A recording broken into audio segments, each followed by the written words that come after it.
Oh dear. Before I call the Chancellor of the Exchequer, it may be for the convenience of honourable members if I remind them that at the end of the Chancellor's speech, copies of the budget resolutions will be available to honourable members in the vote office.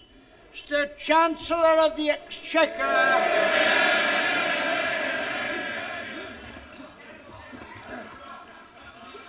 Mr. Deputy Speaker, like I suspect most Chancellors, I found the preparation of this, my first budget, very exciting indeed. As usual, I've read a huge amount of speculation in the press over the last few weeks about the contents of the budget. I've also learned a number of interesting things. For example, Mr. Deputy Speaker, I was surprised last Wednesday to read that I'm almost as well known as Desert Orchid, and I haven't yet run in the Gold Cup. Mr. Deputy Speaker, actually Desert Orchid and I have a lot in common. We are both greys. Vast sums of money are riding on our performance. The opposition hopes we will fall at the first fence, and we are both carrying too much weight. Mr. Deputy Speaker, the crucial difference is that Chancellors are never favourites. But, Mr. Deputy Speaker, in preparing my budget, I have had one advantage, and that is of serving at the Treasury under two Chancellors. My right honourable friend, the Prime Minister, who last year delivered a notable budget for savers, and my right honourable friend, the member for Blaby. My right honourable friend, if I may say so,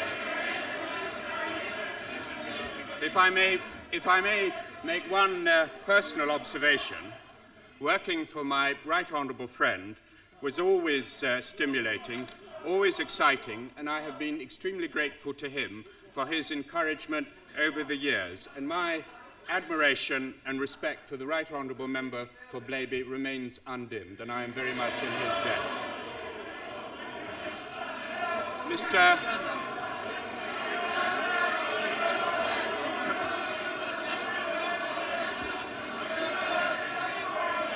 Deputy Speaker. Oh dear, oh dear, oh dear, oh dear. I know it's a very exciting day in the House, but perhaps we ought to try to behave like the mother of all parliaments. Mr. Deputy Speaker, I intended to carry forward my predecessor's work. My central economic aim is to bring inflation down and to keep it down. Beyond that, my objective is to encourage enterprise by creating a broadly based tax system that allows markets to do their job with a minimum of distortion and government interference. While there is no scope this year for an overall reduction in taxes, my budget today will include measures to help business through the recession in the short term and to encourage them to invest for the longer term. It will provide assistance for families. It will also further the process of tax reform, and it will make some radical changes in the tax system. However, as usual, I shall begin with a review of the economic situation and prospects. I shall then deal with monetary policy and public finances. Finally, I will present my tax proposals. The financial statement and budget report, together with a number of press releases filling out the details of my proposals, will be available from the vote office as soon as I have sat down. I turn first to international developments. The past year has brought recession to a number of major industrial countries, including the United States, Canada, and Australia. Growth in Germany has been sustained by reunification, but elsewhere in Europe, activity has slowed and industrial production has fallen in recent months in Spain, Italy, and France. In 5 out of the 7 leading industrial nations, industrial output is now lower than it was a year ago. The basic cause is the same everywhere. Very rapid growth Very rapid growth in the industrialized world during the 1980s led to the re-emergence of inflationary pressures. A period of slower growth was needed to stop inflation taking hold again. In the autumn, the slowdown was magnified by the Gulf crisis. Business and consumer confidence was badly dented, first by the uncertainties and the sharp rise in oil prices that followed the invasion of Kuwait, and then by the prospect of war.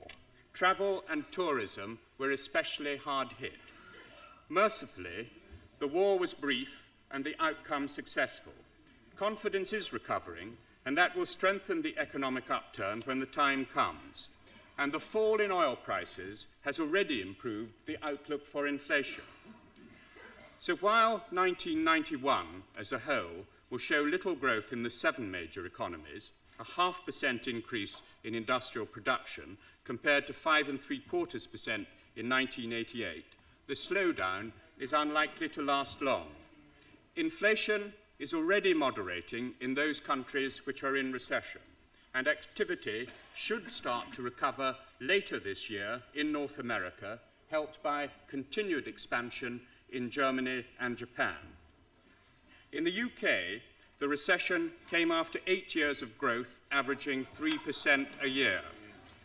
This sustained growth bred confidence, and that in turn led to a quite unprecedented rise in borrowing. Personal borrowing increased by nearly 40% in 1988 alone to reach £54 billion, and a new record for the ratio of debt to income. This produced a sharp drop in the personal savings ratio, which coincided with a massive boom in investment by companies. In itself, the rise of investment, nearly 80% between 1981 and 89, was welcome, but the economy could not go on expanding at that rate. Some firms and individuals became overextended, and we saw a deterioration in the current account and a wholly unwelcome rise in inflation. It is easy, with the benefit of hindsight, to say that policy should have been tighter. And once the problem became clear, policy was tightened. We ran a large budget surplus, interest rates were raised, and they had to stay high until there were unmistakable signs that excess demand pressure had been removed. This took longer than we or outside commentators expected, and the delay meant that the adjustment, when it came, was all the sharper. Since the middle of last year, individuals and companies have been taking steps to reduce their borrowing. Consumer spending has fallen back, and the savings ratio has risen sharply to 10.8%. Firms have found it hard going. Profits have weakened, caught in the pincer of low turnover and rising costs, and the burden of debt taken on in the late 1980s has proved a heavy one. So, Mr. Deputy Speaker, it is not surprising that business investment has fallen from the heights of 1989 and early 1990. Stocks are now being reduced, and companies are making strenuous efforts to cut costs. This has led to a sharp increase in unemployment in recent months, though there are welcome signs that firms are continuing to invest in skills and training. I expect output in 1991 as a whole to be about 2% less than in 1990. Much of that fall, of course, has already happened. It is largely behind us, and as I shall be explaining in a moment, the resumption of growth should not be long delayed. The process of retrenchment has been painful, as it always is, but it has been necessary and is now producing results. The current account deficit has improved sharply, especially the balance on manufactures, even though world trade has been weak. Imports have fallen, while exports in some sectors, notably cars, have continued to grow strongly, testimony to the fact that industry is immeasurably better placed today than it was 10 years ago. And no one can doubt that inflation is on the way down. We have already seen a fall of 2 percentage points since the peak last October, and there is widespread agreement that the fall in inflation will continue through 1991 and into 1992. Indeed, the prospects are now better than they seemed at the time of the autumn statement. The February survey by the CBI showed the balance of firms expecting to increase prices was at its lowest level ever.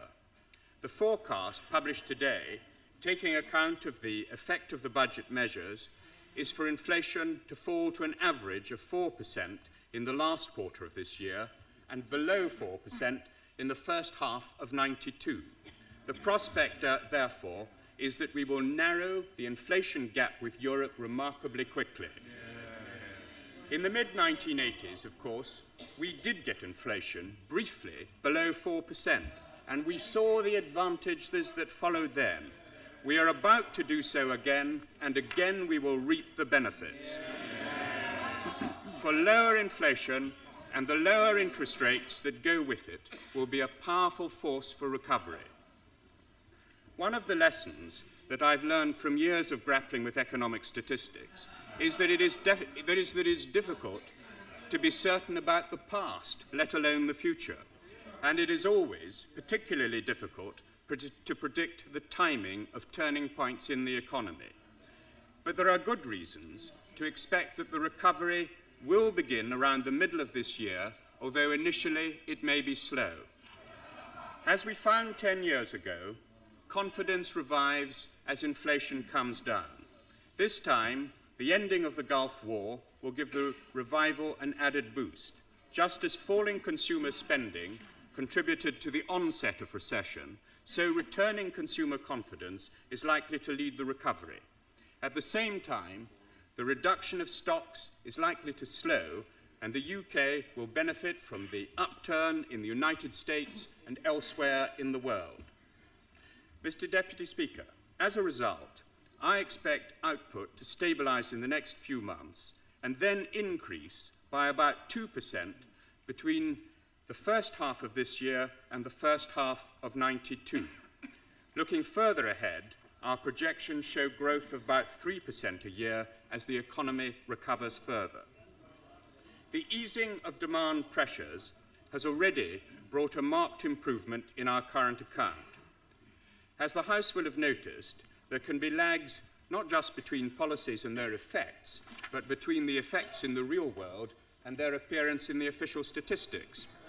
As a result of the recent revisions of the figures for invisible imports and exports, the current account deficit for last year is now estimated at under £13 billion, £2 billion less than forecast at the time of last year's budget. This year, I expect the deficit to be halved to £6 billion, about 1% of national income. Regrettably, unemployment is likely to go on rising for a while yet, even after the recovery has started. How far and how fast it rises will depend in part on the speed with which pay settlements come down. And come down they must, eventually to the levels prevailing in other ERM countries. There is no escape route through devaluation, and firms know this. Fortunately, a sharp fall in inflation is in prospect, and the reforms we have introduced over the past decade have led to more pay flexibility. Some firms have already deferred pay settlements or agreed pay pauses. The more firms that follow their lead, the sooner we can reverse the trend in unemployment and start creating jobs once again. To sum up, the prospect for the year ahead is for an end to the recession, growth of about 2% in the 12 months to the first half of 1992, and inflation below 4%. This does not seem to me an unpromising outlook. For the longer term, there is every reason to be optimistic about the UK in the 1990s. Recessions are always painful, but they are an inescapable feature of market economies, and they are temporary. Longer-term growth depends on having a thriving, competitive private sector. That we now have, thanks to the reforms of the past 10 years. If I may confess it, Mr. Deputy Speaker, I do not believe in miracles, but I do believe that the right policies, courageously and consistently applied year by year, can produce a transformation in an economy, and that is what happened in the 1980s. So now we can build on real achievements, a record number of new businesses, faster growth in productivity than any major industrialized country, and faster growth in investment than any of those countries except Japan. These achievements have helped us over the past 7 years maintain our share of world trade after 30 years of decline. They made the 1980s the first decade since the war when the UK grew faster than Germany and France. There is one proviso, and it is a crucial one. We must get inflation down, and this time we must keep it down. For the overriding lesson of the past few years is that the battle against inflation is never won. It is fatally easy to miss the warning signs, and hard decisions have few friends. The costs of even a temporary reverse are high. Squeezing out inflation means high interest rates, frustrated hopes, bankruptcies, and lost jobs. But the costs of living with inflation are even higher, as those who remember the 1970s know only too well.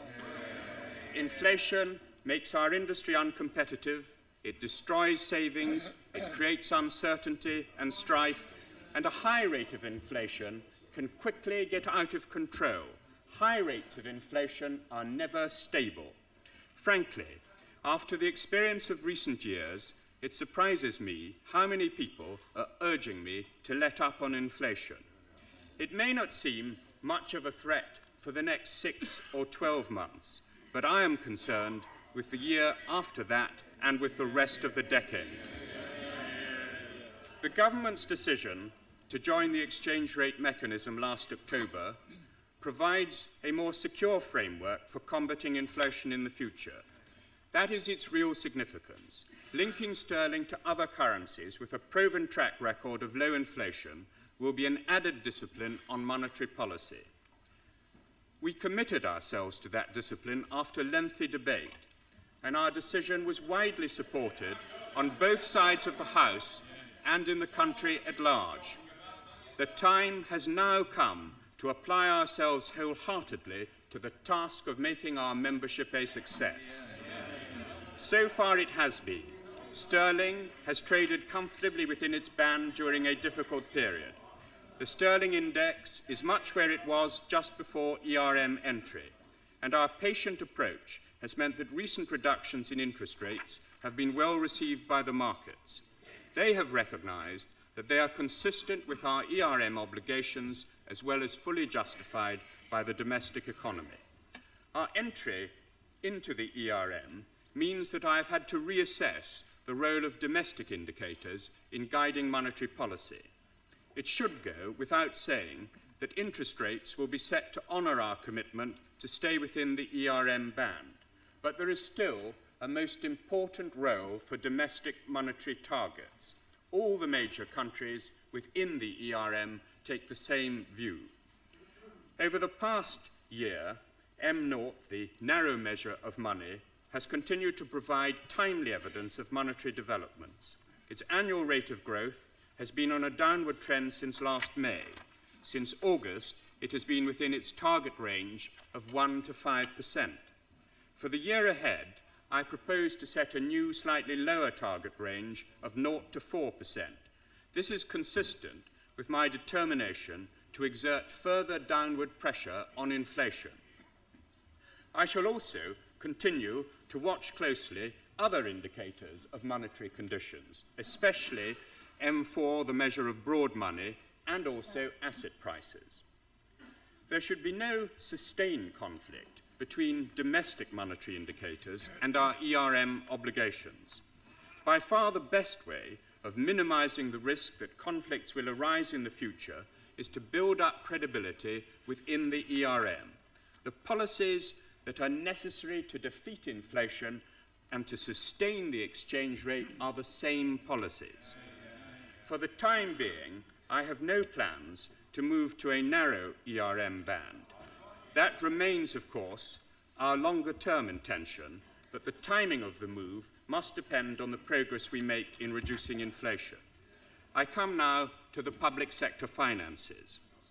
Over the 1980s, my predecessors transformed our public finances and made them the envy of fellow finance ministers throughout the world. They first reduced and then eliminated our budget deficit, and in the last 3 years, they repaid £28 billion of debt. The ratio of public sector debt to GDP has been reduced from 50% in 1979 to under 30% now, to the benefit of this and future generations. I am not going to fritter that legacy away.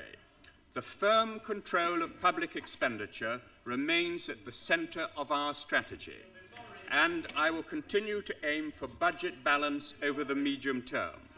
It is a simple rule which is well understood and requires the government to finance its spending honestly. Our entry into the ERM does not alter the requirement for fiscal policy to buttress monetary policy and play its part in curbing inflation, so sound public finances will remain central to our strategy for the 1990s. However, it is one of the more reliable laws of economics, not that there are so many, that the budget balance varies markedly over the economic cycle.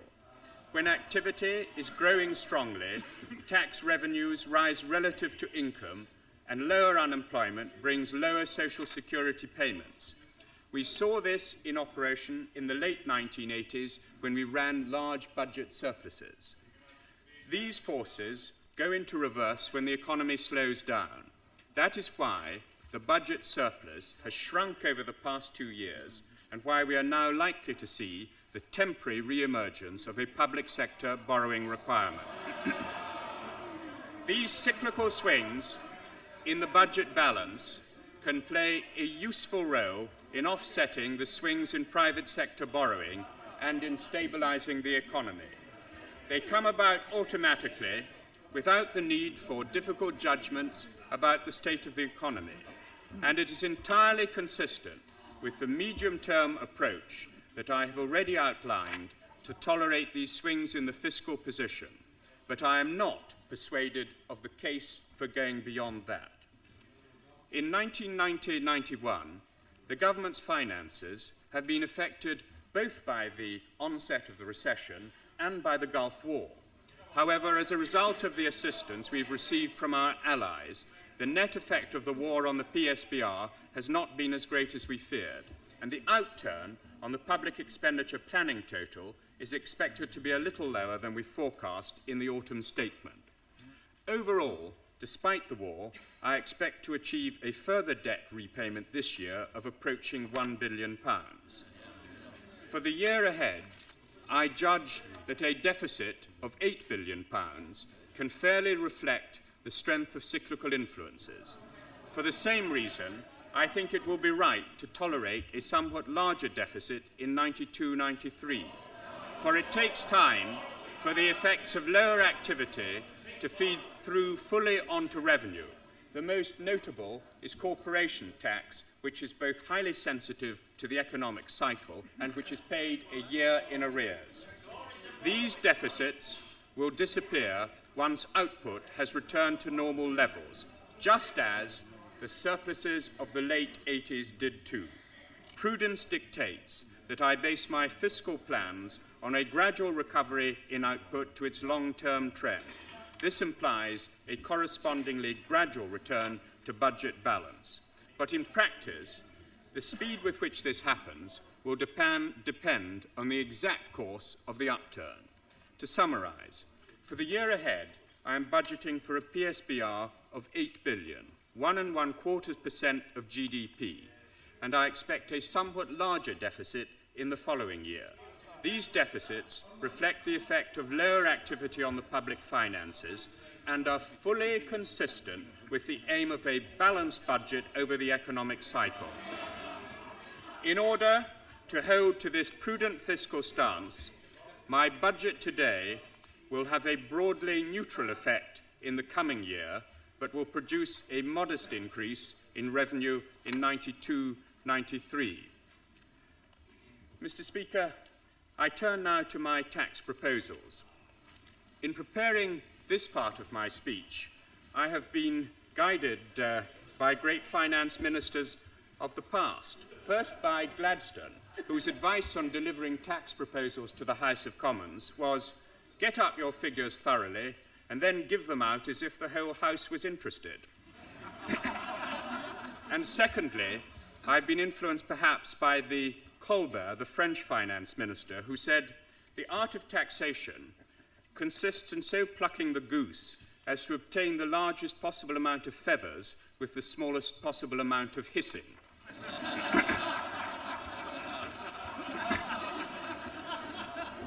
In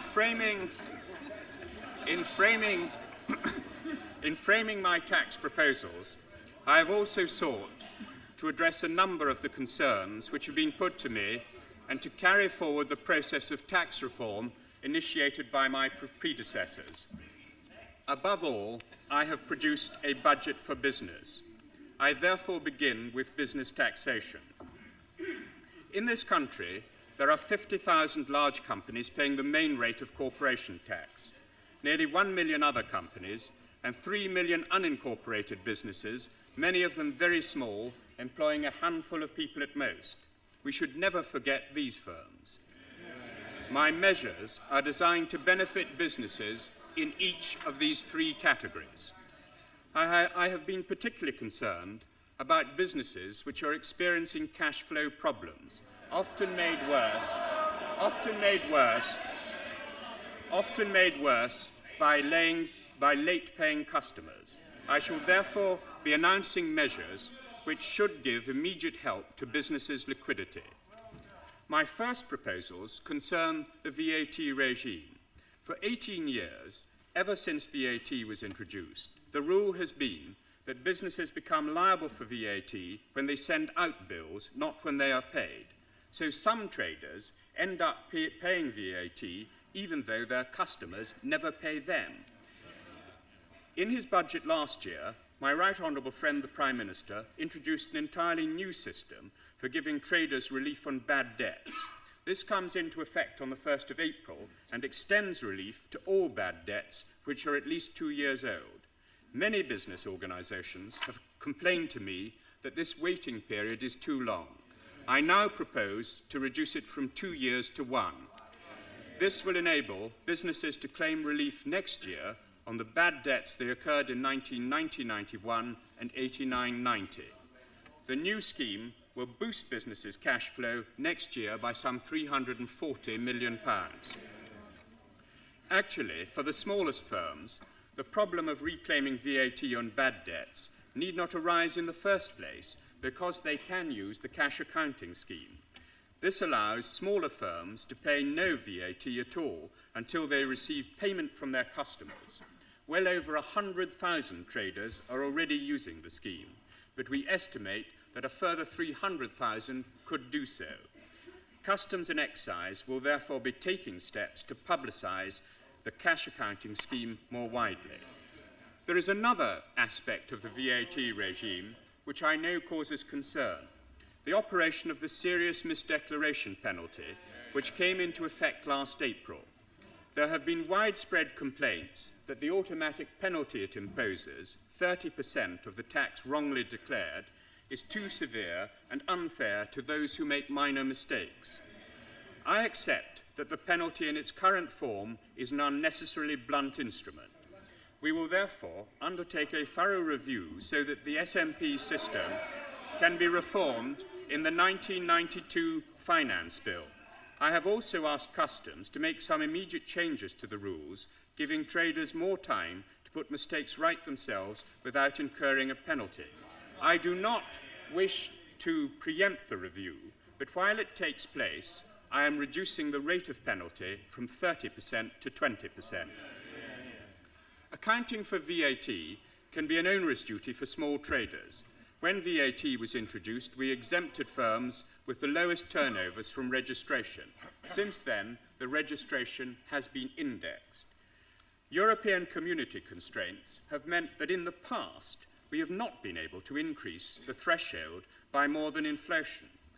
At the end of last year, however, I pressed the case with the Commission to increase the VAT threshold.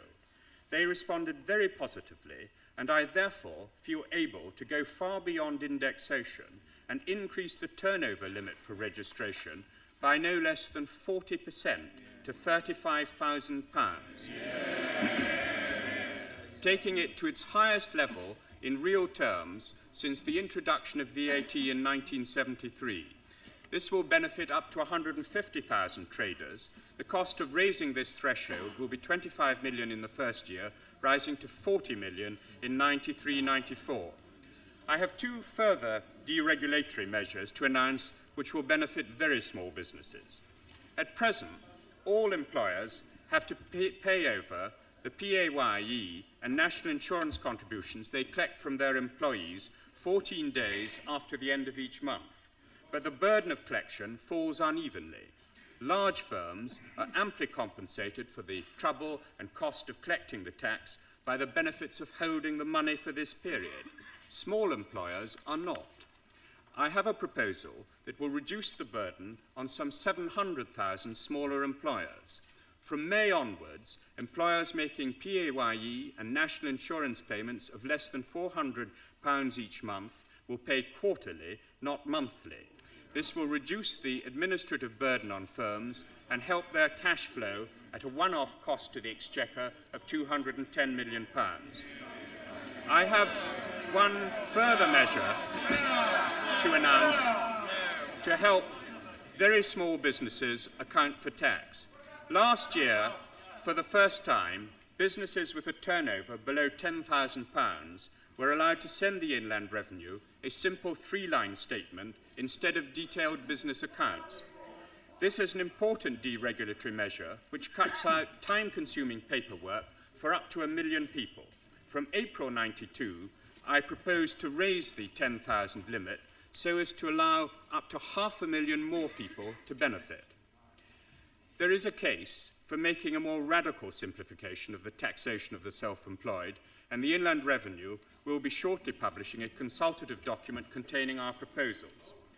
I am concerned, Mr. Deputy Speaker, that the system of income tax appeals can sometimes operate unfairly, in particular because there is no provision for the award of costs.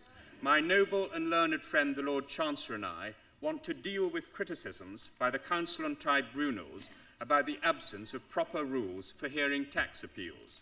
We shall be publishing a consultative paper which will include proposals about the award of costs where either party has acted unreasonably. I have one proposal to limit the impact of capital gains tax on entrepreneurs and on our growing venture capital industry.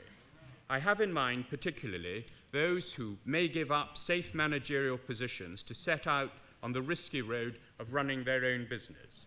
For those people, the possibility of a large capital gains tax charge can be a deterrent.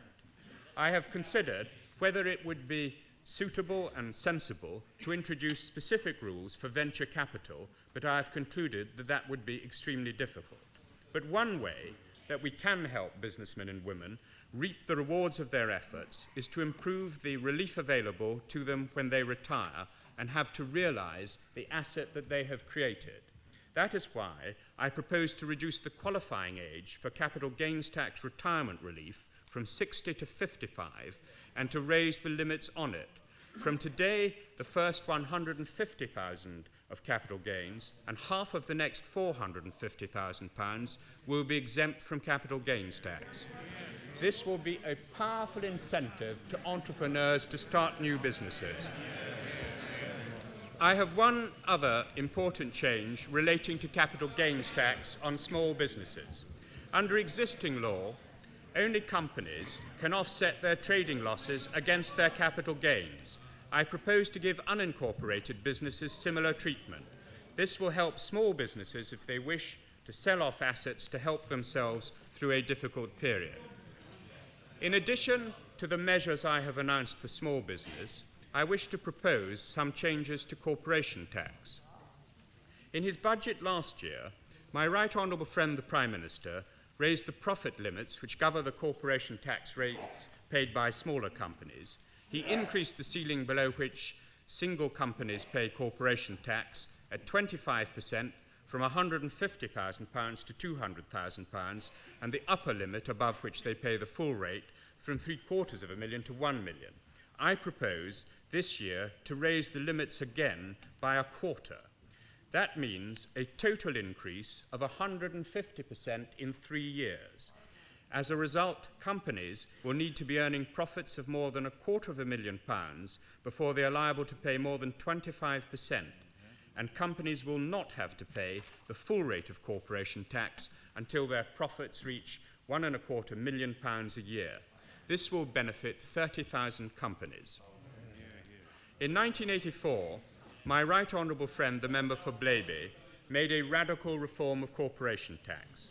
In his time as Chancellor, the main rate of corporation tax was reduced in stages from 52% to 35%, thus boosting companies' post-tax profits, encouraging profitable investment at home, and increasing the incentive for overseas firms to invest in this country.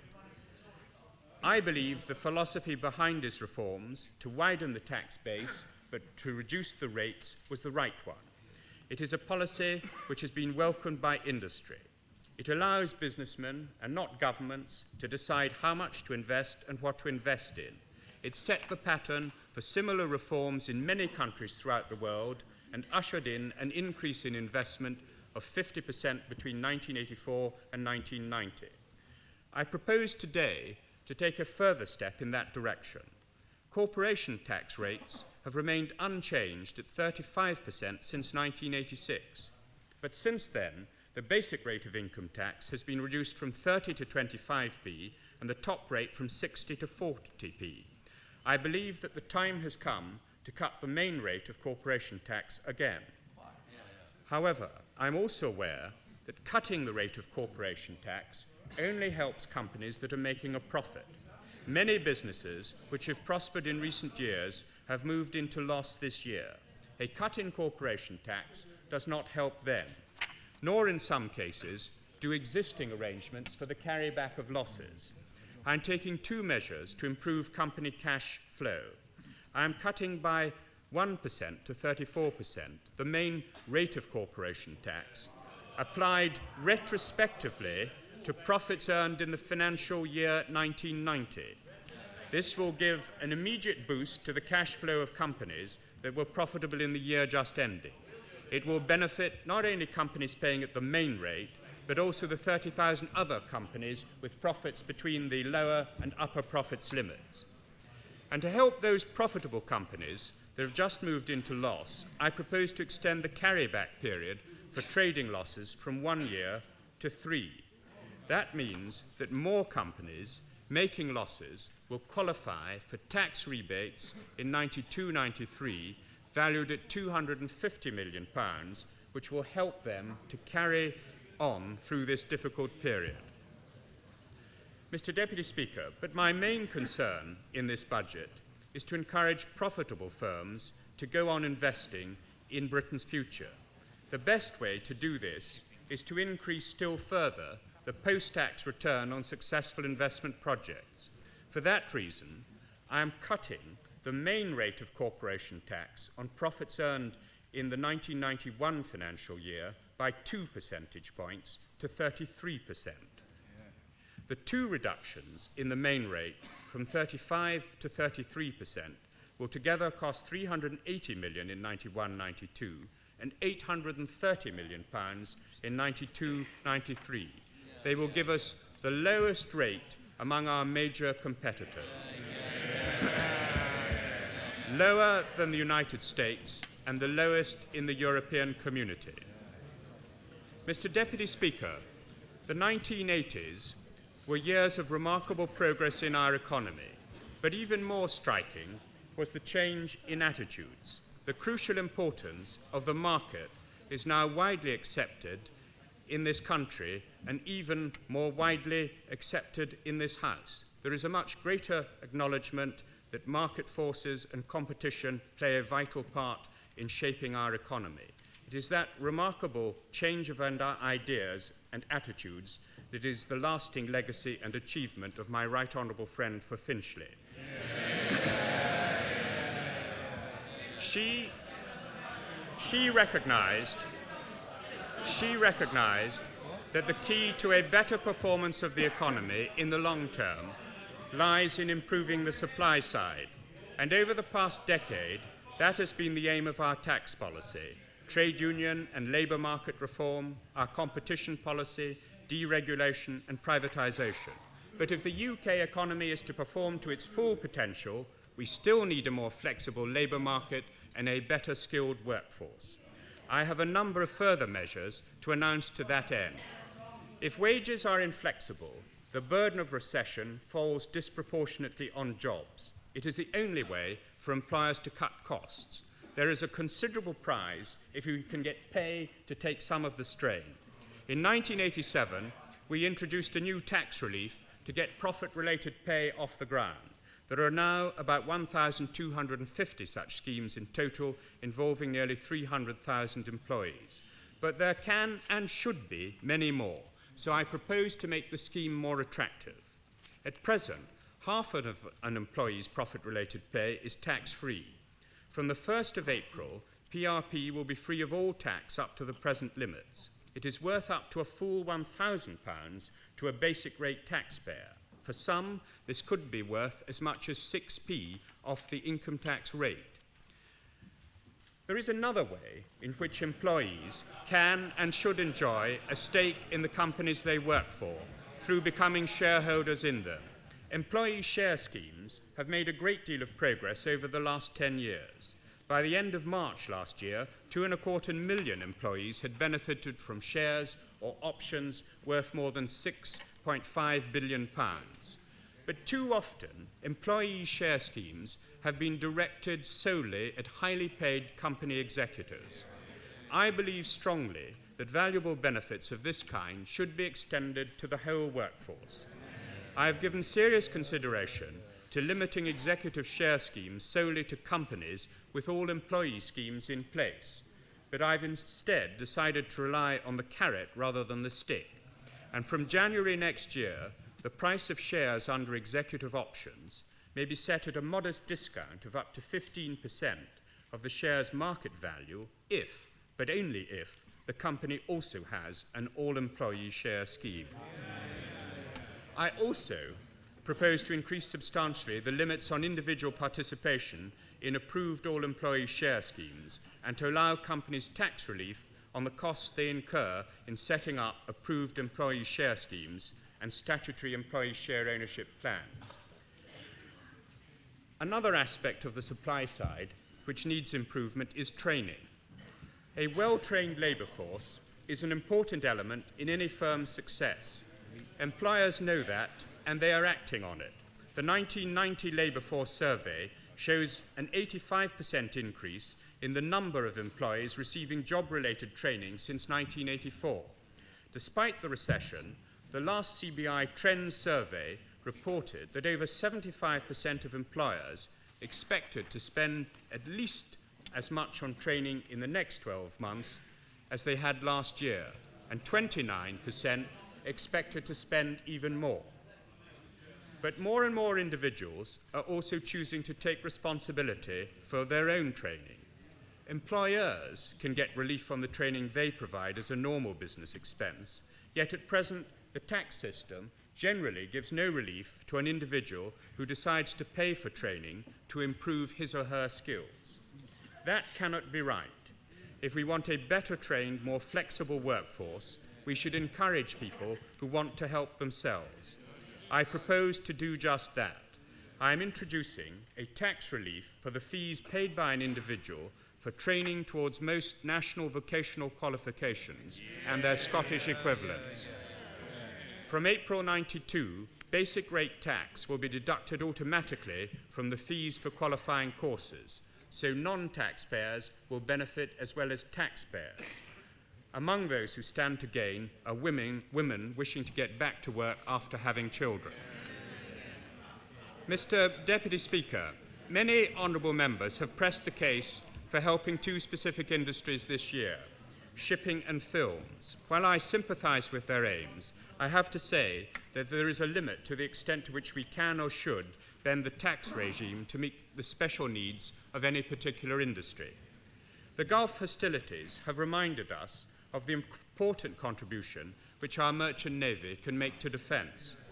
I recognise that there is a strategic case for measures to encourage shipping companies to draw their crews from seamen in the UK who would be willing and able to serve in time of war.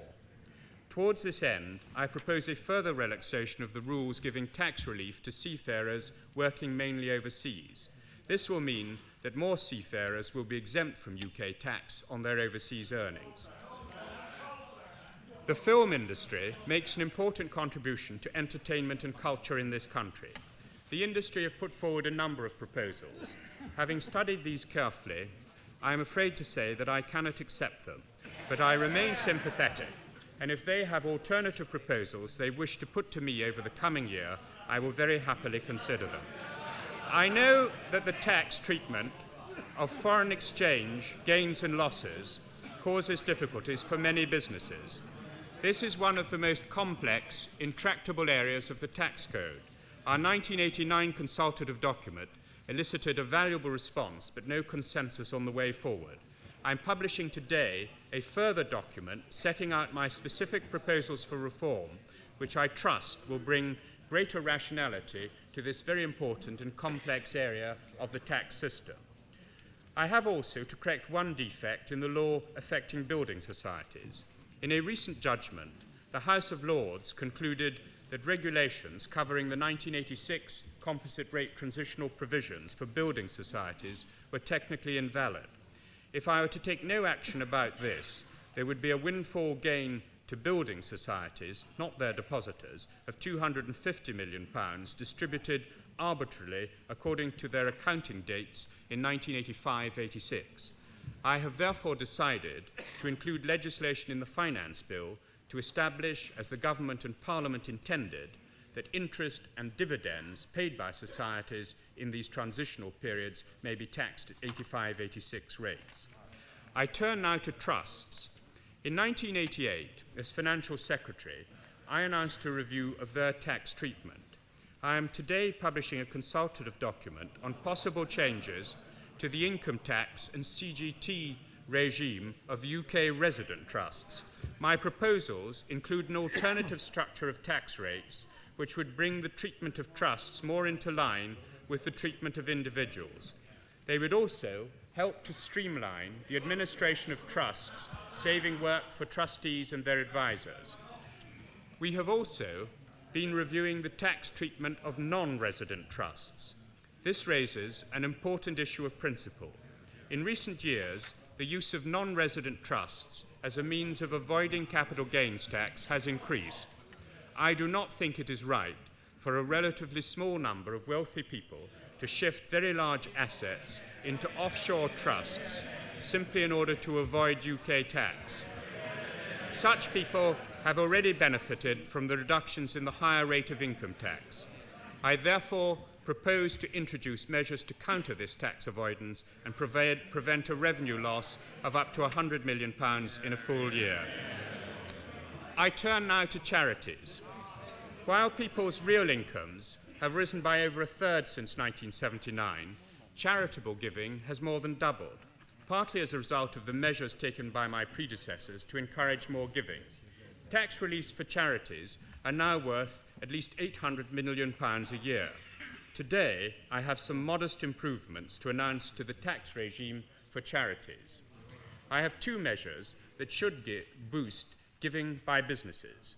The first is a new relief from income and corporation tax to encourage business gifts of equipment to schools and to other educational establishments. The second concerns the gift aid scheme introduced last year. The gift aid scheme allows companies and individuals to get tax relief on cash donations to charities up to a limit of £5 million a year under the gift aid scheme. Company groups have found that the division of this upper limit between them prevents them from donating as much as they would like. To overcome this problem, I propose to abolish the limit altogether from today. In recent years, there has been an increase, a remarkable increase, in corporate donations to charities, and I hope that this further measure will encourage companies to give even more.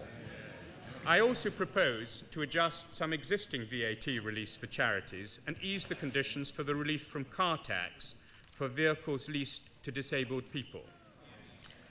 I come now to a proposal to benefit both sport and the arts. Last year, my right honourable friend, the Prime Minister, reduced pool betting duty on the condition that the benefit was passed to the Football Trust. Following the success of that measure, a proposal has been put to me by one of the pool's promoters for a new foundation for both sport and the arts. League football benefited from last year's budget measure, and racing benefits from the horse racing betting levy. This new foundation is intended to provide assistance to other sports and to the arts. It will be financed by contributions collected by the pool's promoters, along with the weekly pool's betting stakes, and should raise some £40 million a year. On the understanding that all the main pool's companies agree to participate and that the full amount would be passed on to a new trust established in satisfactory terms, I would be willing to reduce pool betting duty a final time from 40% to 37.5%. These arrangements would be subject to a review in 4 years' time. They should make a further £20 million a year available, giving £60 million a year in total to the foundation in order to support both sport and the arts. I come now to excise duties. First, I propose to raise the duties on alcoholic drinks to maintain their real value. That means the duties will rise from 6 o'clock tonight by 9.3%, in line with the increase in the retail prices index in the year to December 1990. That will put about 2p on a pint of beer, 9p on a bottle of wine, and around 56p on a bottle of spirits. I will also be legislating to change the basis on which beer is taxed. The existing system of taxing the so-called worts was introduced by my predecessor, Mr. Gladstone. It will now be replaced by one in which the end product, the beer itself, is taxed. The new system will relate the duty more closely to the alcoholic strength of the beer, with a higher tax levied on strong lagers than on low alcohol beers. I propose increasing all tobacco duties by 15%, well above the rate of inflation. This will add about 16p to the price of a packet of 20 king-size cigarettes, and I regret to say around 8p to a packet of small cigars. There are strong health arguments for a big duty increase on tobacco. In recent years, the duty has fallen in real terms, and cigarette consumption, having declined in the early 1980s, has begun to turn up again. Raising the duty will help to counter this unwelcome trend. The motor car imposes large costs on others in the form of pollution and congestion. I have decided, therefore, to increase the duties on petrol and derv by 15%, giving the private motorist a strong incentive to choose more fuel-efficient vehicles and ensuring that those who pollute most pay most. This is fully in line with the policy set out last year in the government's white paper on the environment. A litre of leaded petrol will rise by nearly 4p, a litre of unleaded by about 3p, and a litre of diesel by just over 3p. The tax differential between leaded and unleaded will increase, giving a further boost to the take-up of unleaded.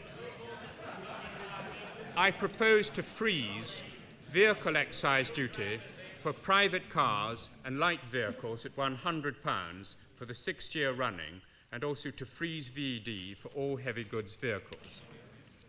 Mr. Deputy Speaker, many motorists do not own their own cars, but drive those provided by their employers. The scales for taxing the private use of company cars have been substantially increased in recent budgets, but many employers continue to pay their employees in cars rather than in money. I propose to increase the car scales again this year by 20%.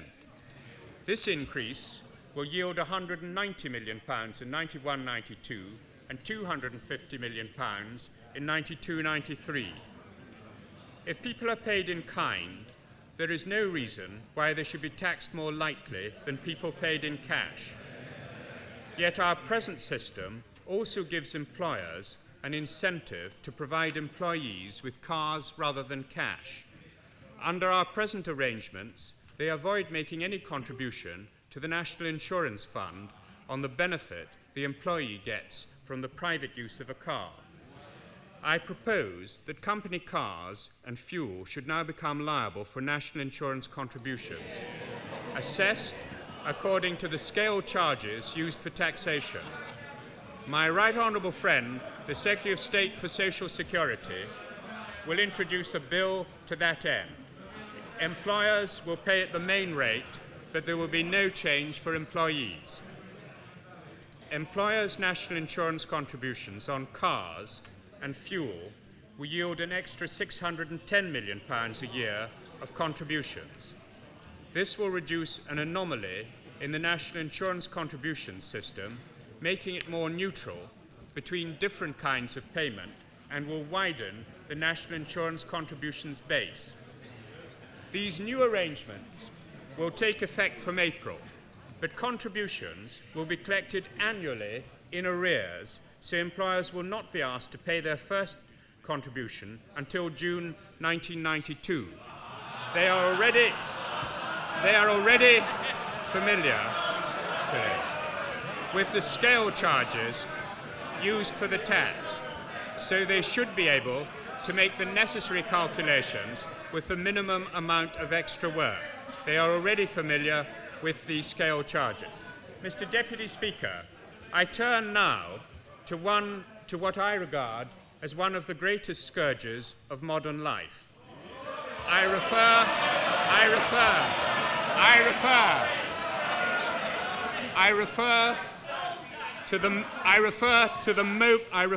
to the mobile telephone. I propose to bring the benefit of car phones into income tax and to simplify the tax treatment of mobile phones by introducing a standard charge on the private use of such phones provided by an employer. Tax will be paid on £200 for each phone in 91-92. I hope that as a result of this measure, restaurants will be quieter and the roads will be safer.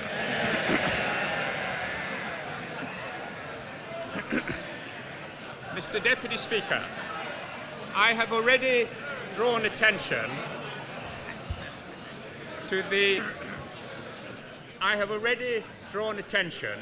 the imbalance between savings and investment and its effects in the late 1980s. As companies found more and more opportunities to invest, we needed more savings, but instead the savings ratio fell. In successive budgets, my predecessors introduced new tax incentives to save. Many forms of saving now enjoy a highly privileged tax position. Last year in particular, my right honourable friend, the Prime Minister, announced a new scheme, the tax-exempt special savings account. TESA has proved a spectacular success since it arrived on the savings scene nearly 3 months ago, and has encouraged the savings habit among ordinary taxpayers. Already over 1.5 million people have opened accounts. My right honourable friend also announced in his budget last year the abolition of composite rate tax. From the 6th of April, non-taxpayers will no longer have to pay tax on their accounts with banks and building societies. These are far-reaching reforms and need time to settle down and to take effect. So this is not the year to disturb the regime we have just put in place or risk causing confusion with further schemes. My main concern has been to consolidate the system we already have, although I do have some modest changes to announce. I propose to raise the capital gains annual exempt amount to $5,500 and the inheritance tax threshold to $140,000 this year, in line with inflation. National savings continue to play an important role, particularly for small savers. This summer, I propose to introduce a new national savings children's bond for children under 16. There will also be a new issue of fixed interest savings certificates with a maximum investment of £5,000 compared with £1,000 on the last issue. Other changes to national savings products will be set out in a press release issued today. I am also removing the restrictions on friendly societies writing tax-exempt life insurance policies for children and increasing the limit on premiums for their tax-exempt policies generally from £150 to £200. Personal equity plans remain an important means of promoting direct share ownership. Since their introduction in 1987, about 1.2 million PEPs have been taken out and over £3 billion has been invested. I have some further changes to announce. First, I intend to allow investment in European Community as well as UK shares, both for individuals and for unit and investment trusts. Secondly, to promote the investment of single company PEPs, I propose to allow investors to put up to £3,000 a year in a single company PEP, as well as up to £6,000 a year as now in a general plan. This will allow total investments of up to £9,000 a year. While single company PEPs are available to any investor, I believe they provide a natural home for shares acquired under employee share schemes.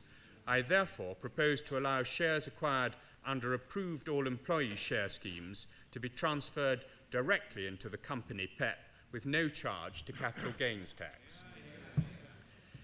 Employee share schemes and PEPs have encouraged individuals to become shareholders, but many people have bought their first shares in big offers, mainly privatisations.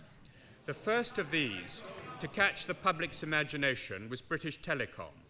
The government currently still owns some 48% of the shares, and I can announce today that I intend to sell part of this holding in the coming year.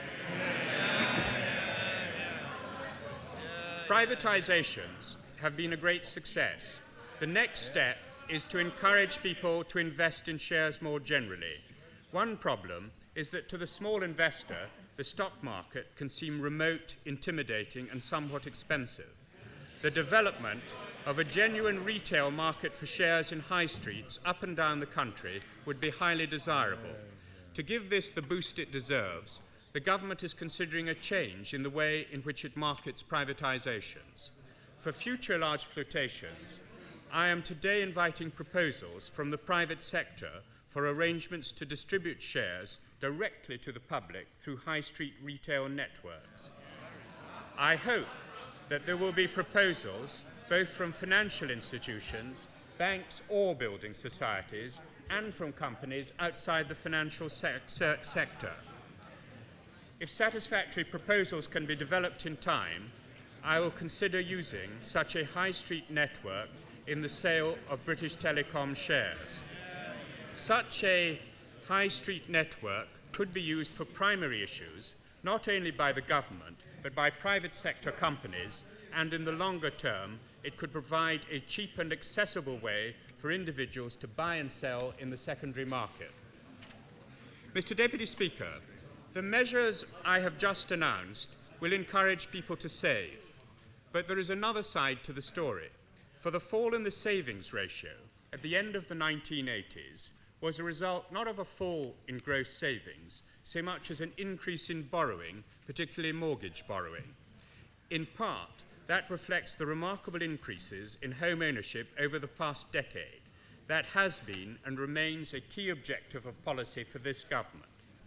A less desirable development, however, was the dramatic boom in house prices during the late 1980s, which fueled borrowing and helped boost inflation. Many first-time buyers found prices rising much faster than their incomes. We need to do all we can to ensure that when recovery comes, it is not accompanied by another bout in house price inflation, with the unwelcome consequences that that would have for inflation, but also interest rates. I propose to leave the ceiling for mortgage interest relief unchanged at 30,000, but from the 6th of April 1991, I propose that relief should be allowed only at the basic rate. This will yield £220 million in 91-92 on the basis of current interest rates and £420 million in 92-93. I recognise that some people have arranged their affairs on the assumption that higher rate relief will continue. Therefore, to reduce the amount of extra tax they have to pay, I propose to increase the starting point for higher rate tax from £20,700 to £23,700, £1,000 more than required to match inflation. This will keep the number of higher rate payers broadly stable and will mean that a married man will not become liable to higher rate tax until his earnings rise to nearly £29,000. My objective is to reduce the tax subsidy to borrowing without significantly increasing the average tax burden on higher rate taxpayers. Taking these changes with the changes to the personal allowances that I am about to announce, the typical increase in liability for a higher rate taxpayer with a £30,000 mortgage will be only around £1 a week. Of course, the main determinant of the cost of a mortgage is not tax relief but interest rates. For a higher rate taxpayer with a £50,000 mortgage, the fall in the typical mortgage rate that has already taken place since last autumn fully offsets the change I am making to mortgage interest relief. I now come to income tax. Income tax is never welcome, but paying tax unexpectedly is even less so. That is the position facing employees who were working in Kuwait and Iraq at the time that the Gulf crisis began. They may now become liable to pay UK tax on their foreign earnings, which they had expected to be exempt. I propose that employees who had intended to work in Kuwait or Iraq for a year or more, but were forced to return home earlier by the crisis, should not be taxed on their foreign earnings. I have no changes to make to either the basic rate or the higher rate of income tax. Our objective remains to move towards a basic rate of 20p, but I cannot make further progress towards it this year. Our priority has to be to reduce taxes on business. I propose this year to uprate the personal allowance in line with inflation. It will rise by £290 to £3,295. The personal allowance for the over 65s will increase by £350 to £4,020, and for those aged 75 and over by £360 to £4,180. The married couple's allowance for the elderly will also be increased in line with inflation from £2,145 and £2,185 to £2,355 and £2,395. The income limit for the allowances for the elderly will increase by £1,200 to £13,500. However, I am not proposing to increase the married couple's allowance for couples under 65 or for the allowances that are linked to it. They will stay at £1,720. I know that there is a widespread view in the House and in the country that more should be done to help families with children. I propose to use the resources released by not increasing the married couple's allowance for that purpose. There are some, I know, who advocate the reintroduction of child tax allowances. I have looked at that option carefully, but I am clear, especially following the introduction of independent taxation, that it would not be an effective way of channeling resources to those who need them. A better way of directing help straight into the pockets of mothers, whether they choose to work or not, is child benefit. It goes to all families, to the children of non-taxpayers, as well as the children of taxpayers. I therefore propose to increase child benefit from the 7th of October by £1 a week for the first eligible child in each family and by 25p a week for other children. These rises come on top of the increase announced by my right honourable friend, the Secretary of State for Social Security last autumn, which will be paid from the 8th of April. This means that in October this year, a benefit of £9.25 will be payable for the first child and £7.50 for each subsequent child. We will ensure that increases benefit not only taxpayers, but the very poorest families, those on income support and family credit. These increases will help 6.8 million families and 12.3 million children. I should add that the government has decided that the new levels of child benefit will be uprated in line with inflation next April and in subsequent years. Mr. Deputy Speaker, the measures I have announced today maintain a responsible fiscal policy while giving help to industry and families. They also include some important reforms to the tax system. However, my budget would not be complete if it did not address one other issue which has attracted a certain amount of attention recently. My right honourable friend, the Secretary of State for the Environment, will be announcing very soon the conclusions of our review of local government.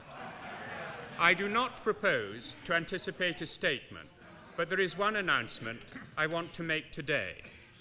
In January, we announced a £1 billion package to reduce the community charge for more than half of all charge payers. Since then, I have been considering whether the impact of local expenditure on the local taxpayer is too great for any system of local taxation to bear. I have concluded that local taxes are being asked to bear too large a burden, and that the level of the community charge is still too high. However, if local taxes are to fall and the standard of local services is to be maintained, then taxes elsewhere must rise. I propose, therefore, to make a substantial switch from local to central taxation. This will amount to about £4.25 billion in the coming financial year, 91-92, and will reduce the net yield of local taxation to about £7 billion. This large reduction in local taxation will take it to a level that the government believes should be sustainable in the longer term. We will be introducing a bill in the next few days to authorise payments of extra grant to local authorities and ensure that community charge payers will reap the full benefit in reduced charges in the coming year, that is 91-92.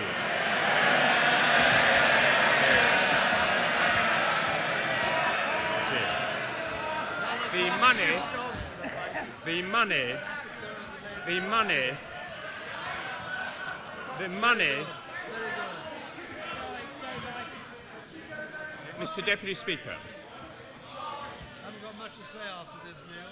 The money will not be available to increase local authority spending. Domestic rate bills in Northern Ireland will be reduced as well. The bill will also ensure that charge payers do not have to start paying their charges until the new and lower charges have been introduced. My right honourable friend, the Lord President, will be making a statement later today on the arrangements for the bill. The switch requires, Mr. Deputy Speaker, the switch requires a substantial increase in central taxation. I have decided that this should be achieved by raising indirect taxes, that is to say, taxes on spending. I am proposing, therefore, from the 1st of April, to increase the standard rate of value-added tax by 2.5 percentage points to 17.5%.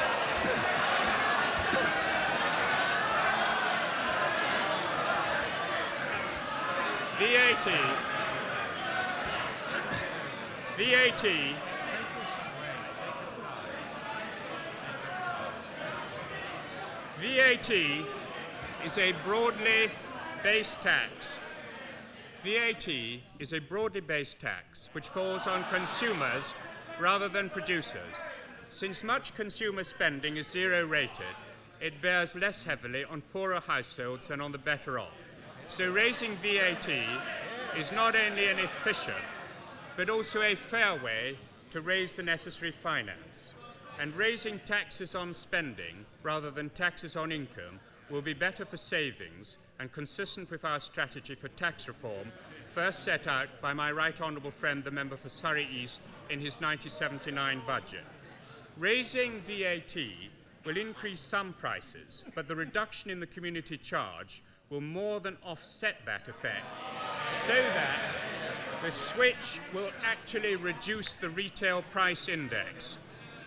As a result of these changes, the community charges recently announced in England and Wales and Scotland will be cut by £140.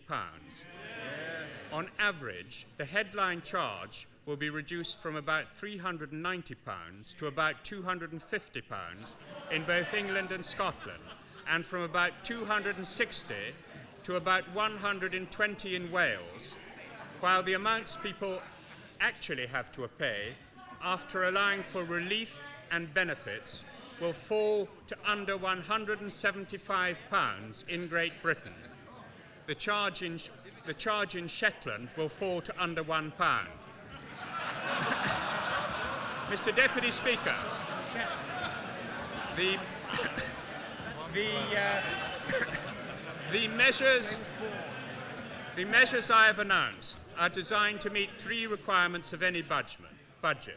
Firstly, they represent sound finance and contribute to a firm counter-inflation policy. My predecessor transformed public finances in the 80s. My proposals will keep us on track to balance the budget over the 90s. Second, they respond to the economic needs of the moment. I have cut taxes on business both this year and next to help it weather the recession and take advantage of the upturn later in the year. Third, they continue with the reform of the tax system to improve the working of the economy. In addition, when resources are tight, I have been able to give additional help to families with children. Finally, Mr. Speaker, I have made a decisive reduction in the burden of local taxation across the country and cut community charges in the coming year by £140. Mr. Deputy Speaker, this budget is good for business, good for families, good for charge payers, and good for the country. I commend it to the House.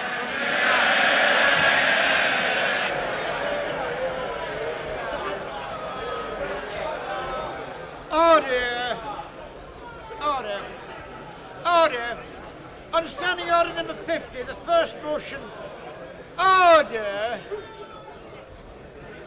Understanding order number 50, the first motion entitled Provisional Collection of Taxes must be decided without debate. Chancellor to move formally, please. Question is that pursuant to Section 5 of the Provisional Collection of Taxes Act 1968, provisional statutory effect shall be given to the following motions.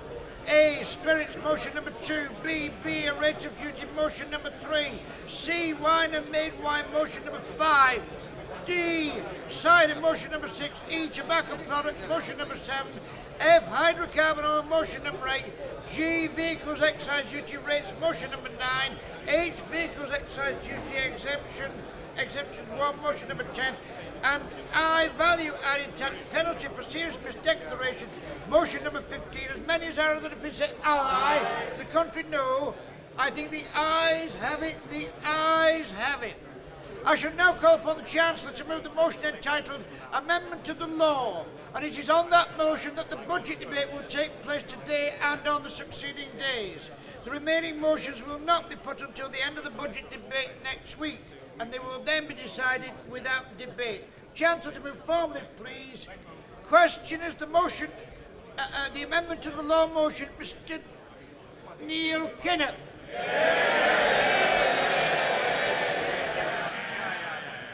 Mr. Deputy Speaker, may I begin with the customary, traditional congratulations to the Chancellor on the way in which he delivered his budget speech to us this afternoon. And indeed, my congratulations are even warmer than they would otherwise be, in view of the fact that he has provided us this afternoon with what must be the biggest climb down in modern political history. After those years, 2 years, of a wasted £10 billion on the misery and injustice and inefficiency of the poll tax. We now have a system in which the government is backing off that which was, but a year ago, less than that indeed, their flagship. They will indeed be rejoicing, there will be less rejoicing, of course, over the fact that the Right Honourable Gentleman now proposes to collect more in VAT, despite his protestations. This is not a fair way to collect additional taxation. By definition, that tax is regressive on people on median incomes, average incomes, and on low incomes. Yes, yes, yes. It takes, Mr. Deputy Speaker, a disproportionate proportion of those average and lower incomes when people pay their VAT, and everybody knows it. And not content, Mr. Deputy Speaker, not content with the debate over whether we were going to have a head tax or a granny tax or a bedroom tax, we've now got a system of raising taxation to pay for local government services that's even going to tax children on their sweets when they pay their sweets. There couldn't be a broader scoop of tax to try and bail the government out of all the stupidity of the poll tax mess they got into. And that's without, Mr. Deputy Speaker, all of the disasters that will be inflicted, that's not an overstatement in any sense, on the cash flow of local government as they have to cope with an entirely different system of provision of revenue in order to meet those local services. We shall watch it and examine it in close detail, and we'll be amazed, Mr. Deputy Speaker, if the Right Honourable Gentleman gets the response from the British public for which he's seeking. They hated the poll tax, they're going to hate this con just as much as they hated that tax. Mr. Deputy Speaker, we do find, of course, items in this budget which we have cause to welcome. They will, for instance, as my right honourable friends were remarking, in the wake of the imposition of taxes on mobile phones, be dancing in the streets in Isloyn and Sparkbrook and Monklands East at the way in which the Chancellor has attacked what he called one of the greatest scourges of modern times. I must say, he must have a very peculiar perspective of what modern scourges are. I thought it was at that point that he was going to try and deal with all the iniquities of the poll tax. But we do welcome. There's much agreement on other assistance being provided, particularly for small businesses. The VAT relief on bad debts of more than a year, for instance, is something for which we called last year, and we give it all the warmer welcome when the Chancellor introduced it this year. The raising of the VAT threshold to £35,000 for small businesses is also welcome, something that we have joined small business, as indeed many of his honourable friends have, in urging, and the simplification and reduction of small firms' corporation tax liabilities is very sensible. The only problem is with other changes that the Chancellor is proposing to make with corporation tax on firms of a variety of sizes, is whilst they certainly need relief as a consequence of the difficulties that they've been experiencing over recent years particularly, £380 million this year, says the Chancellor, and £800 million in future years, we have to make the point that if the Chancellor did have resources of this kind available, they would be better used as capital allowances, which would then seek to encourage, indeed provide incentives for the movement of extra investment in the manufacturing industry. That will be a subject of close attention and further debate between the two sides of the House. And we do warmly welcome the limitation which he has announced today of mortgage tax relief to the basic rate of income tax. This has been our policy for several years past. The Chancellor, inadvertently, I'm certain, is going to make our job much easier when, after the next general election, we form the government. Mr. Speaker, one last point in immediate response to what the Right Honourable Gentleman has said in his first budget today, and that is to refer to the changes which he announced in respect of child benefit. Frankly, from the leader, I really did think that we were going to get another spectacular somersault from the Right Honourable Gentleman. I actually thought that he was going to cast back those years under the Right Honourable Lady, and indeed under the previous Chancellors of the Exchequer, in which the value of child benefit was significantly reduced. I thought that from a family man himself, there was going to come some understanding of just how significant child benefit is to very, very large numbers of families on average and below average incomes, especially in this country. What did we get? The postponed payment of an extra £1 for the first child and 25p for other children. I wonder that he had the gall to come here and announce 25p for... Surely he must have some idea of what the expenses of bringing up a child are, even somebody on his income. But when he takes into account what those expenses are for families, working families, and families that can't get jobs, then really not to have acknowledged their proper need for extra child benefit shows a contempt for their interests. In order, Mr. Deputy Speaker, for the child benefit to be put back to the level that it was at when the government froze it, there would have had to be £2.30 increase for all the children other than the first child, and £1.30 for the first child. The government's failure to do that shows once again that they're sustaining this continual bias that they've had for 12 years against those of modest incomes and in favour of the best off in this country. Mr. Deputy Speaker, the Right Honourable Gentleman, the Chancellor of the Exchequer, has presented his first budget. It is also, of course, the first budget since Britain became an exchange rate mechanism economy. It is a budget presented just 21 months before the completion of the single market of the European Community. It is a budget in a recession. Given those dominating realities, Mr. Deputy Speaker, it was reasonable to expect that the Chancellor would have addressed all of those realities very directly in his budget. You would have expected him to face up very squarely to the challenges posed by these conditions that we're in and conditions that our economy faces. But he didn't. Instead of that, he dodged. He gave us a short-term budget. He gave us a tinkering budget. It's a budget that won't stop the slump. It won't help to build strength for the future.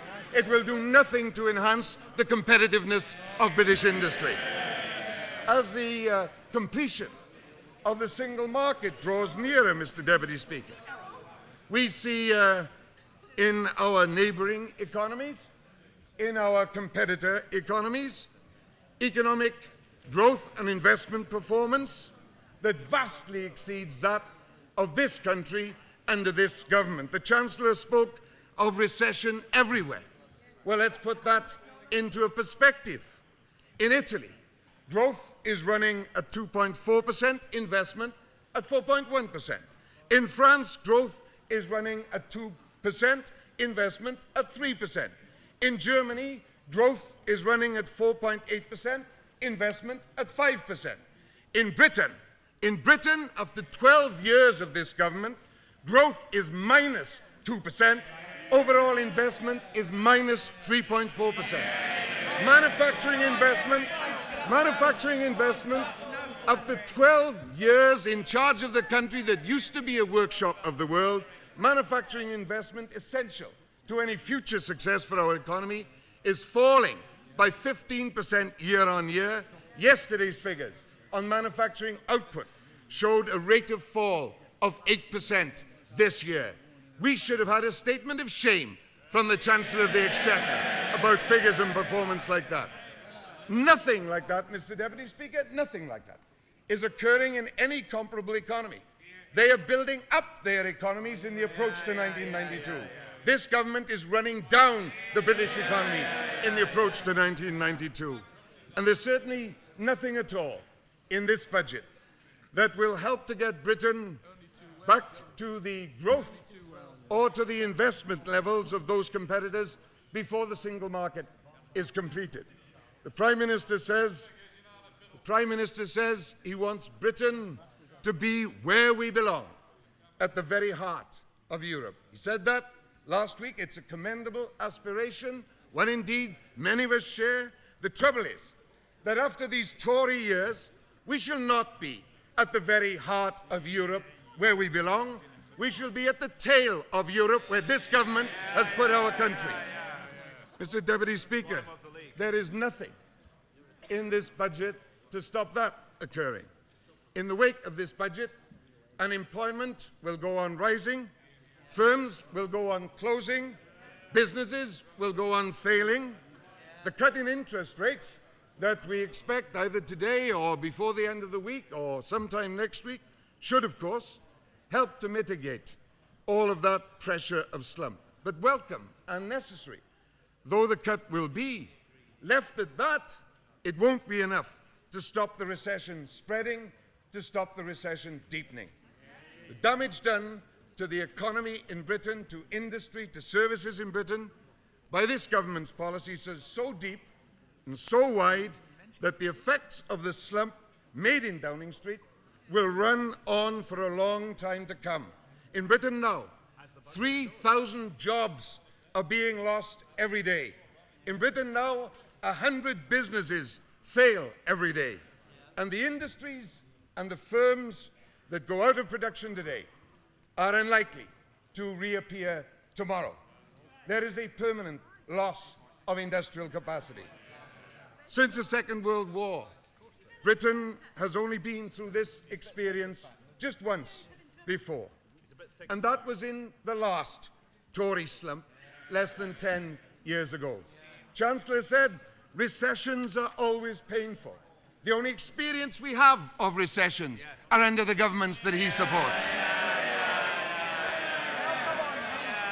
It's no accident, Mr. Deputy Speaker. No accident. There was a genuine worldwide slump in the wake of oil price rises in the mid-1970s. It hit every production, every industrial country, indeed every country. The only two other recessions we've had since 1945 have been under this government. That's more than coincidence.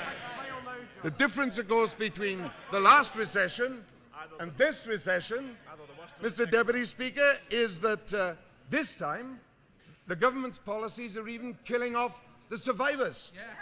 Companies that managed to pull through the last recession have been unable to beat this one. Enterprises that have been formed and built since the last recession have been wiped out. Firms of all sizes are burdened by debt, including the so-called distressed borrowing, running at over 20 billion, some say 25 billion a year in this country now. Companies borrowing to survive, not for investment, not for development, not for expansion. And the redundancy notices, Mr. Deputy Speaker, and the bankruptcy lists are not confined to the so-called old industries or to the so-called traditional industrial areas. In electronics and aerospace, machine tools and textiles, software, construction, engineering, well-managed, progressive, forward-looking companies are going down. Unemployment is gripping the South and gripping the Midlands, just as it's going up yet again in Scotland and in Wales and in the north of England. So many of the people who are victims of this recession were promised an economic miracle by this government. They were encouraged to borrow and to spend by this government. They were told that they were part of an enterprise society by this government. And those people, as they testify daily, have been deceived. They have been betrayed by this government, which many of them voted for. But in this economic survey that we heard this afternoon, in the course of his budget speech, Mr. Deputy Speaker, in his budget retrospective, the Chancellor hardly gave a word, hardly gave a thought to those people, or to their jobs, or to their industries, or to their futures. I suppose that if he did give a thought to them, if he had given any extensive reference to those people and their difficulties, he would have had to say how deep the recession really is and where the recession really came from. And if he'd done that, then he would have had to condemn the Prime Minister, the ex-Chancellor sitting right next to him. That's not just my judgment, Mr. Speaker. An experienced commentator recently reported that the Chancellor, that is to say the Right Honourable Gentleman there, is tightly boxed in by factors not so much of his own making, but that of his predecessor, and his predecessor but one. Now that is the gentleman, that is the Right Honourable Gentleman for Chingford, speaking, making a report, earning a few bob in the course of doing it in the Daily Express. And nobody could describe him as a commentator unfavourable to the Right Honourable Gentleman opposite, because he was amongst the first to say that the Prime Minister was the most natural successor to the Right Honourable Lady for Finchley.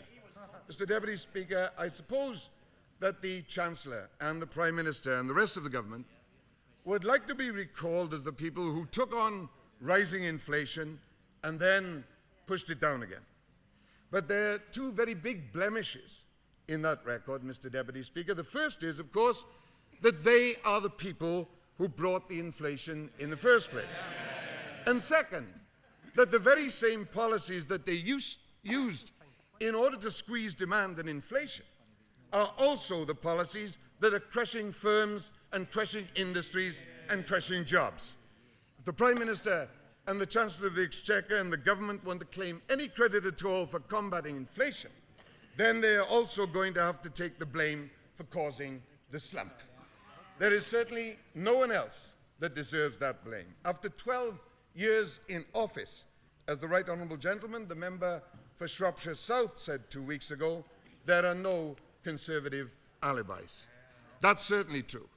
And it's also true, Mr. Deputy Speaker, that if this government ever got more time in power, they'd go on doing the same thing. They'd eventually float the economy out of a slump simply by relying on a rise in credit finance consumption. They have no other policy for recovery, as they've demonstrated before.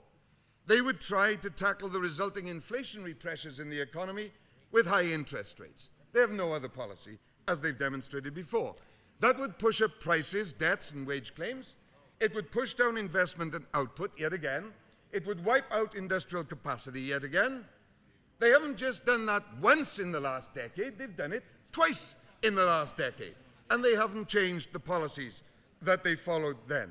Still, they haven't learned. I watched the Panorama programme, as I suspect many honourable and right honourable members did yesterday evening, the programme that Panorama did on the slump and the way in which it was spreading. And I saw the Secretary of State for Trade and Industry saying that he was certain that industry is poised to respond to a growth in demand. How can he say that, Mr. Deputy Speaker? It didn't occur on the last occasion. It didn't happen last time. And when the government's policies wiped out 20% of British manufacturing capacity in the early 1980s and then let credit rip in the mid-1980s, British industry wasn't able to respond to the rise in demand.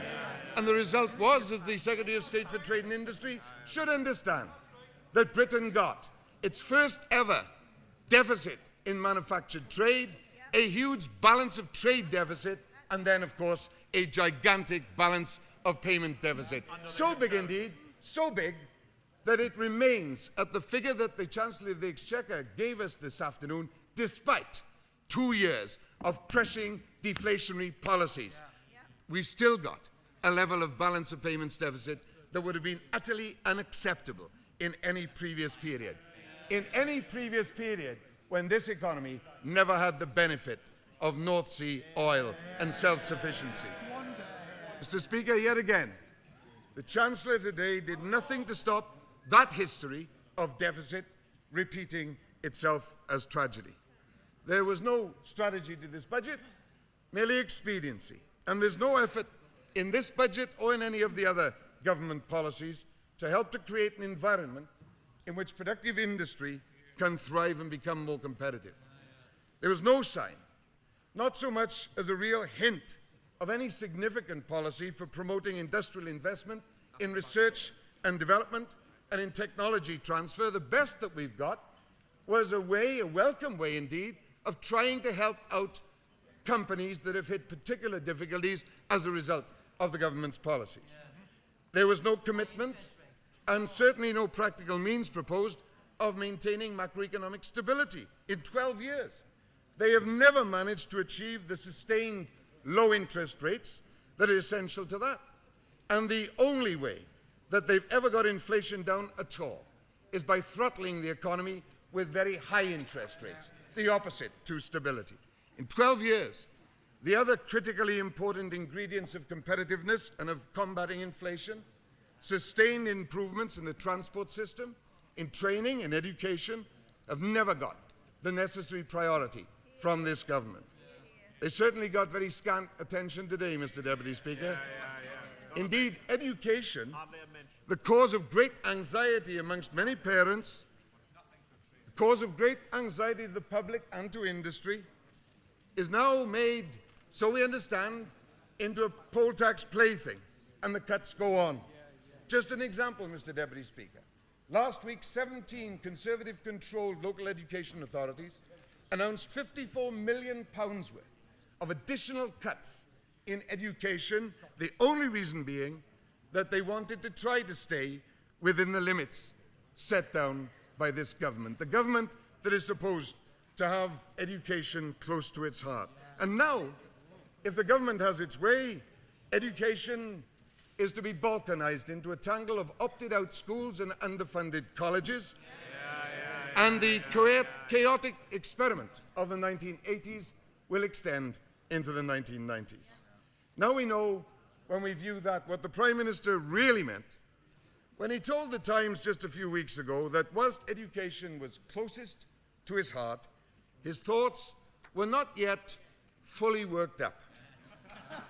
I approach this issue, said the Right Honourable Gentleman, with an instinct that something needs to be done.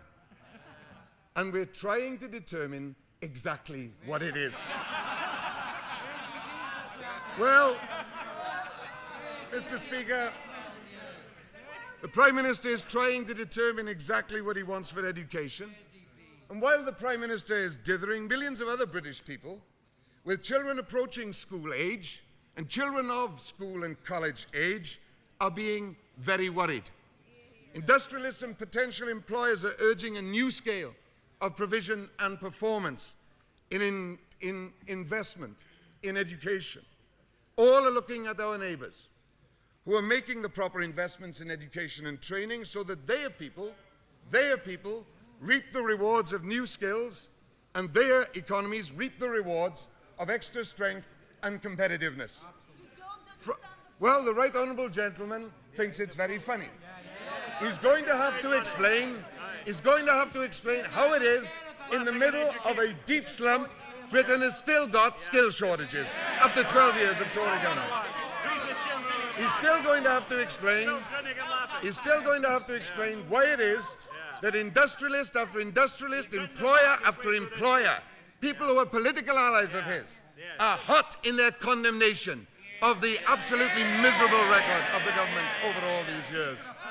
From this government, and in this budget yet again, we will get nothing that makes a comparable commitment to that which is made in the neighbouring and competing countries. There never will be that commitment. 12 years of power, with £100 billion of oil revenues, £62 billion of asset sales, the highest tax burden in British history. The government have never made the necessary investment. Now we hear the Prime Minister saying just last week, we've been going in a particular direction for 12 years and we shall continue to go in that direction. That was intended, I suppose, Mr. Deputy Speaker, to reassure the Finchley matriarch and her remaining followers. But the Prime Minister's words are a warning to all those who in 12 years have been engulfed by spreading poverty. It is a warning to those who have been the victims of having security and success snatched from them by unemployment, high interest rates, business failures, high mortgage rates. The people who should be warned are those who have been the victims of industrial decline and of decay in the essential community and welfare services. It's a warning that a government that says it is going in the same direction as it has for the last 12 years will take Britain and the British people further behind. Mr. Deputy Speaker, in the depths of a recession, this needed to be a budget to build out of recession. It needed to be a budget that helped to lay foundations for future economic strength. Instead of that, we got a government from a budget from a government that won't learn from its own failures, and even worse, won't learn from the success of others. Mr. Speaker, the British people know that that's true of them. They know, too, that this government ruled the wasted decade of the 1980s. When they call the general election and give the British people the chance, they will stop them wasting the 90s.